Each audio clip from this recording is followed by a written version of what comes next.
Hey, welcome to The Explainer. Today we're diving into a skill that is absolutely fundamental for any business owner, but it's probably not the one you're thinking of. See, it's not just about how well you sell your stuff, it's really about how well you buy it in the first place. So, let me ask you a question. What do you think is the number one most important skill for an entrepreneur? A lot of people, they'd probably say selling, right? And yeah, selling is obviously super important. But that's kind of the end of the process. The real key, the thing that makes you profitable, starts way back at the very beginning.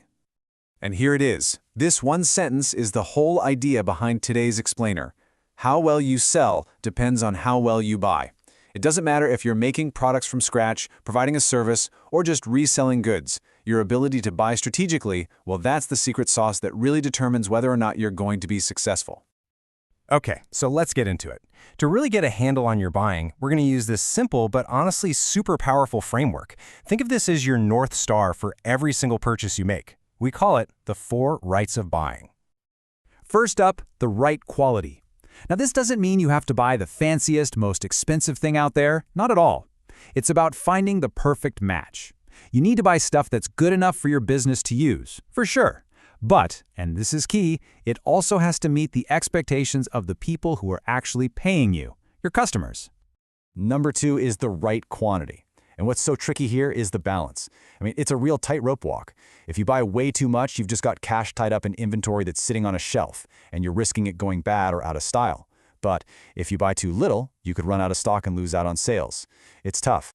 Next, we've got the right price. And listen, this is not just about finding the absolute cheapest deal you can.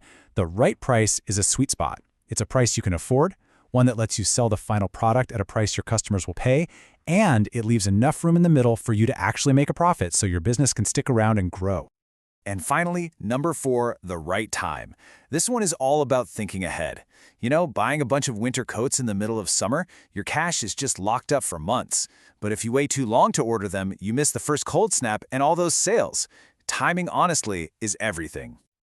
All right, so we've got our guiding principles, the 4 rights. Now let's make this stuff real. We're going to apply those principles to the 3 main things a business actually goes out and buys. Once you see it in these real-world buckets, it's all going to click into place. So pretty much every business buys something from one of these 3 categories. First, you've got equipment, the tools and machines you use to get the job done. Then there are raw materials, the actual stuff you use to create your product. And finally, finished goods. These are things you just buy and resell as is.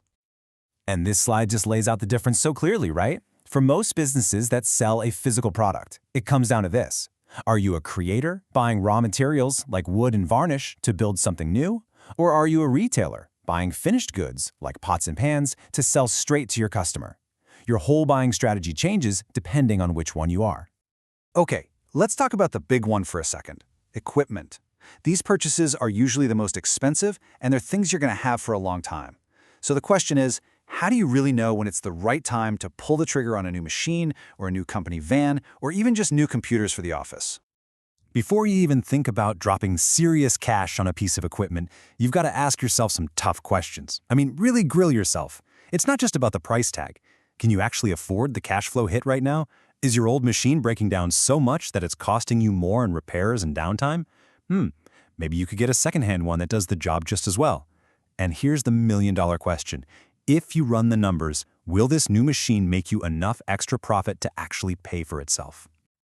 Okay, so we've talked principles and we've talked categories. Now let's get into the nitty-gritty, the actual mechanics of it. We're going to walk through a really practical 8-step blueprint that you can use for pretty much every purchase you make, big or small, to make sure you're always buying smart. Now, what I love about this is how it takes the guesswork out of it. It formalizes the whole thing. This isn't just about a casual phone call to a supplier. Every important step, from asking for prices all the way to paying the bill, is connected to a specific document.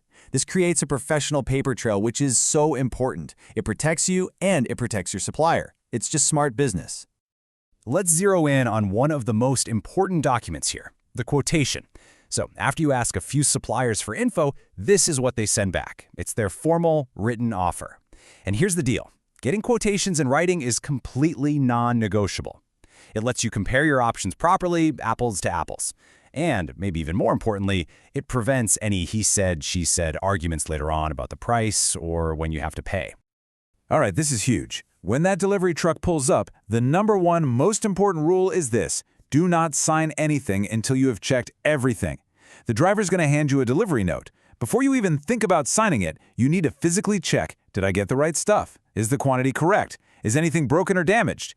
Because the second you sign that paper, you're saying, yep, everything is perfect. So check first, then sign. So as we start to pull all these ideas together, the principles, the categories, that step-by-step process, it becomes so obvious, doesn't it? Smart buying isn't just some boring administrative task. It's a massive opportunity. It's how you build a real strategic advantage in your business. I mean, think about it. When you really master the 4 rights and you follow that 8-step process every time, you're doing so much more than just getting supplies. You're actively controlling your costs. You're guaranteeing the quality of your work. You're making your customers happy, and you're maximizing your own profit. It's not just an operation. It's a core piece of your strategy for success. So, I'll leave you with this to chew on. If you think about everything we just talked about, what is the one single strategic purchase you could make, whether it's a new tool, a better quality material, or an exciting new product to sell, that could literally transform your business starting right now? Give that some thought. Thanks for watching.